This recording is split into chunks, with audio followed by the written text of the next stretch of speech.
శ్రీమాత్రే నమః. దేవి శివన్నవరాత్రుల ఉత్సవంలో భాగంగా అజీజ్ నగర్ మున్సిపాలిటీ నాభిశీలా బుడ్రాయి వద్ద ఆదివారం రోజున మహాచండీ యాగాన్ని నిర్వర్తిస్తూ ఉన్నారు.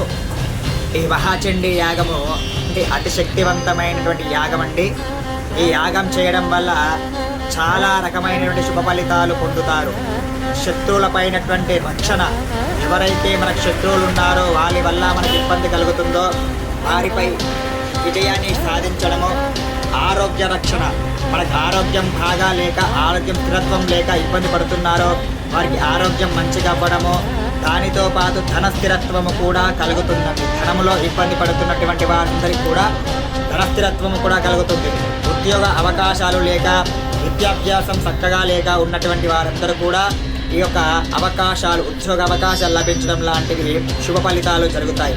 ఈ యొక్క చండీ మహాయాగాన్ని చేసుకోవడం వల్ల, చండీ హోమంలో పాల్గొని ఆ యొక్క చండీ అమ్మవారికి ఇష్టమైన ద్రవ్యాలను ఆ హోమంలో వేయడం వల్ల దుష్టశక్తుల నుంచి విముక్తి పొందుతాం. ఏవైతే దుష్టశక్తులు ఉంటాయో వాటి వల్ల జనులందరూ కూడా ఇబ్బందులు పడకుండా వాటికి రక్షణగా ఆ అమ్మవారు కాపాడుతూ ఉంటుంది. ఆ మహాచండీ అమ్మవారు కాపాడుతూ ఉంది. ఈ సప్తశతి మహాచండీ యాగంలో మహాలక్ష్మి, మహాసరస్వతి, మహాకాళి ఈ ముగ్గురు అమ్మవారి రూపాన్ని కలిపితే మహాచండీగా చెప్పుకొని ఈ చండీ యాగాన్ని నిర్వర్తిస్తూ ఉంటారు. దీన్ని దుర్గా సప్తశతి అని అంటారు. ఈ యొక్క దుర్గా సప్తశతిలో 13 అధ్యాయాలు ఉంటాయి. ఒక్కొక్క అధ్యాయానికి అమ్మవారు ఒక్కొక్క రూపాన్ని ధరించి ప్రజలందరినీ కూడా రక్షిస్తూ ఉంటుంది.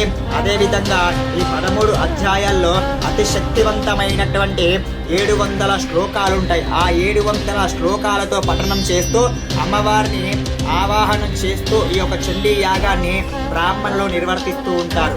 అదేవిధంగా ఈ యొక్క మహాచండీ యాగాన్ని ఆదివారం నాడు అజీజ్ నగర్ మున్సిపాలిటీ గ్రామంలో అమ్మవారి వద్ద నిర్వర్తిస్తున్నారు. కాబట్టి భక్తులందరూ కూడా అధిక సంఖ్యలో పాల్గొని ఆ యొక్క అమ్మవారి, చండీ అమ్మవారి కృపకు పాత్రులు కావాలని చెప్పి మనస్ఫూర్తిగా కోరుకుంటున్నాను. సర్వే జన సుఖినో భవంతు. శ్రీమాత్రే నమః.